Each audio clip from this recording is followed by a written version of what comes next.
What's up, guys? Welcome back to my channel. I'm Bryce, and today we're reading chapter 16 of the Parker Inheritance. Let's begin.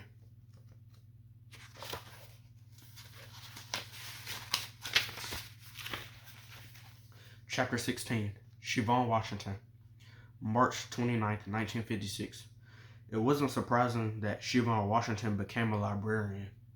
She grew up surrounded by books, spending just as much time in her school libraries as she did on the tennis courts. When she reached high school, her father created an after-school tutoring program for the students at Perkins and put Siobhan in charge of it. Big Dub saw it as a way to keep his players' grades up, and Siobhan occupied after school. She was destined for greatness, and no one, or rather, no boy, was going to stop that from happening.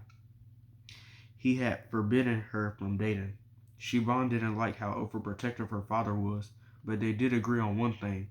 She had no time for boys. That's crazy.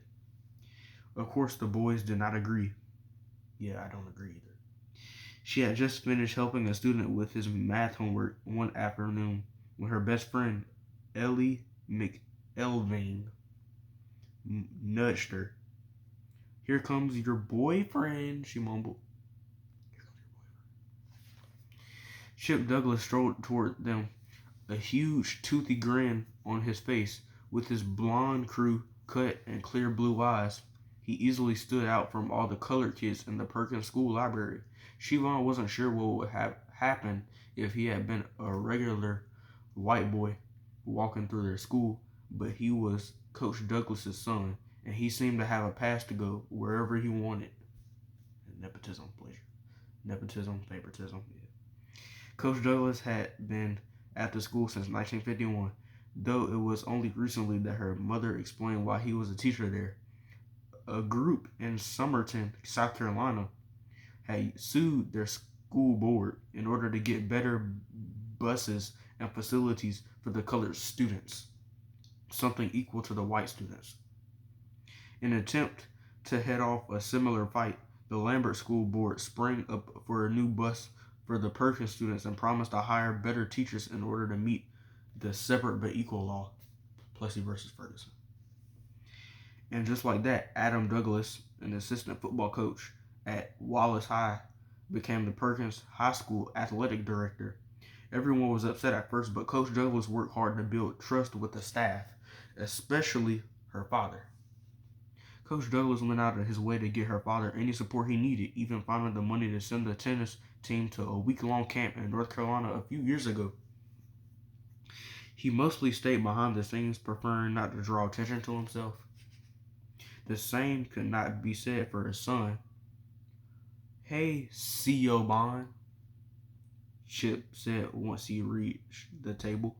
She sighed. That had been cute when she was a kid, but she had outgrown Chip's constant mispronunciation of her name. At least he didn't call her a little dub anymore. That was much worse. He sat down across from her and nodded at the others. "Afternoon, y'all."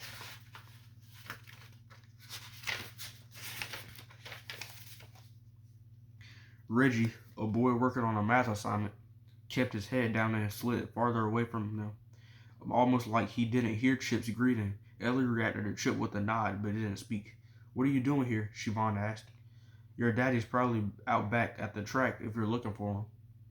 "Was just there," he said. "Came here looking for you. Wanted to show you this."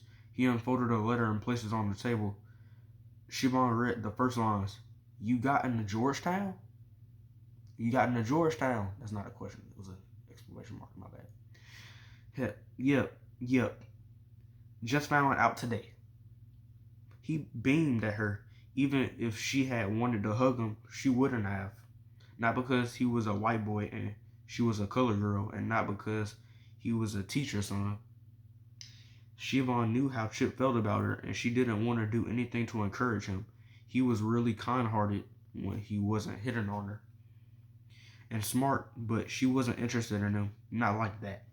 Even if she was, there was no way a romance could happen between a black girl and a white boy. Some things just weren't allowed in Lambert, South Carolina, or back then in general. I'm really happy for you, she said. Not sure how we're gonna pay for it yet.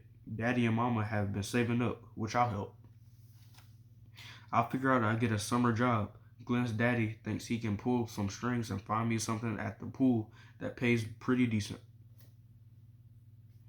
Siobhan noticed Ellie shifting in her seat. Glenn Allen and his brothers were one of the reasons Ellie didn't trust any white people in Lambert. They were especially mean to kids like Ellie and Siobhan, kids with the darkest of skin. Well, I mean, I'm light skinned, but you know what I mean. Again, congratulations. Siobhan pushed the letter toward him. Now, I need to get back to tutoring. Chip peeked at Ellie's homework. Geometry? Maybe I could help. No, thank you, Ellie said, pulling her paper toward her. She rose from her seat. Siobhan, I should go. Mama will be expecting me home soon. Siobhan watched Ellie walk away. Chip, you can't keep running off my friends. Ellie needs all the help she can get if she's going to pass. I was just trying to help, Chip said. You made her nervous. I'm sorry. He looked around the library. Siobhan wondered if Chip could tell how on edge everyone was. Maybe we should step outside. Got a few minutes, she asked. He asked. He's not a she, he's a he. He asked that question, my bad. I don't think that's a good idea, she replied. You shouldn't even be in here now. If your friends are from Wallace High, they ain't my friends, Chip said. I wouldn't come here if I could. I would come here if I could. You know I would. Bars. Siobhan believed him, but that didn't matter. The rules were the rules. The rules were the rules. Georgetown is in D.C., he continued as he rubbed his hands along the edge of the table. His skin seemed so pale against the dark, knotty wood. That Negro University, Howard, is there as well. HU, you know. It's one of the best colored schools in the country. They even got a medical and a law school. You sound like my daddy, she said. Her father had already applied it out Siobhan's life, my bad. Sorry, Siobhan. First she'd be a tennis star, then she'd become a big-time doctor or a lawyer. But Siobhan had other plans. She enjoyed playing tennis, but for her, it was just a sport, not a battle. I feel that. And while she liked the idea of becoming a doctor, she started to consider other careers like teaching. She enjoyed seeing the students in the tutoring sections succeed. Anyway, I'm only a sophomore, she added. I've got plenty of time before I have to worry about college. I know, but still, if you went to Howard, you wouldn't be up there by yourself. I'd be nearby, and you'd be out of the South. Virginia is still the South. Yeah, maybe, but I guarantee it's better than Lambert. I know you could. Chip stopped talking as one of the students approached. I need to sign out, the boy said, his eyes on Siobhan. Siobhan flipped open the attendance notebook. Around her, other students packed up their belongings. She was responsible for making sure all the athletes logged in and out. Each athlete was required to attend tutoring twice a week. Other students like Ellie came for the extra help. Thanks for the advice, she said to Chip. Now, really, you should go. I'm not leaving without one of your puzzle questions. Yeah, that's what it said. A small line had formed the table. Chip, I win, and I get to ask you anything I want. You win, you get to ask me anything. Both of their fathers love making bets. This seemed to have rubbed off on Chip. Do we have a deal? Siobhan didn't have time for this. Okay, if you're so good at that math, this should be easy. Listen closely. I was going to St. Eve's.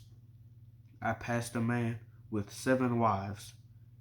Each wife had 7 sacks. Each sack had 7 cats. Each cat had 7 kits. Kits, cats, sacks, and wives. How many were traveling to St. Eve's? I don't know. Chip furiously wrote on his palm as students began to sign out. A few glanced at Chip, but no one spoke to him. Siobhan didn't think he even noticed what was happening around him. He was too busy scribbling on his hand. Can you say it again? He asked a few moments later. She repeated the riddle twice, just to make sure he heard it all. I got it, he finally said. He showed his hand to Siobhan. 2,801. Siobhan smiled. Sorry, I'm wrong? Chip started writing on his palm again. Wait, let me try. Too late, she said. Here's my question. Will you please stop bothering me during tutoring? Alton Massey, one of the football players that had just signed out, stifled a grin. To be fair, I only said you could ask me anything you want. I didn't say my answer had to be one you liked. Ooh, burn. Roasted. Uh, Chip winked and stood from the table. See you around, Siobhan. Siobhan waited until everyone had left, then locked up the library. It was track season. She found her father in the back of the school with Coach Douglas, but she didn't want to run into Chip again. She decided to wait in her father's classroom. She had a big science exam in a few days. She figured she might as well get some studying done. Plus, she already finished her latest book of crossword puzzles. She walked to her locker to get her chemistry book. Chemistry. A small note was stuck in the vent, probably something from Ellie. She unfolded the paper. Only one person was going to St. Eve's. Will you meet at the big oak tree in Vickers Park at 5 o'clock? That's what it said. Siobhan spun around. The hallway was empty. The handwriting was small and rushed. Definitely not Ellie's or anyone else's she recognized. Had Chip figured out the answer? Maybe. But even then, would he have asked her to meet him at the park? Vickers Park was in the middle of Vista Heights, the oldest colored neighborhood of town. Chip was bold, but not that bold. Siobhan refolded the note, then glanced at the clock on the wall. If she ran, she could make it to the park with 5 minutes to spare. And that was chapter 16, so tomorrow I'll be reading chapter 17, and that's about it. Peace out.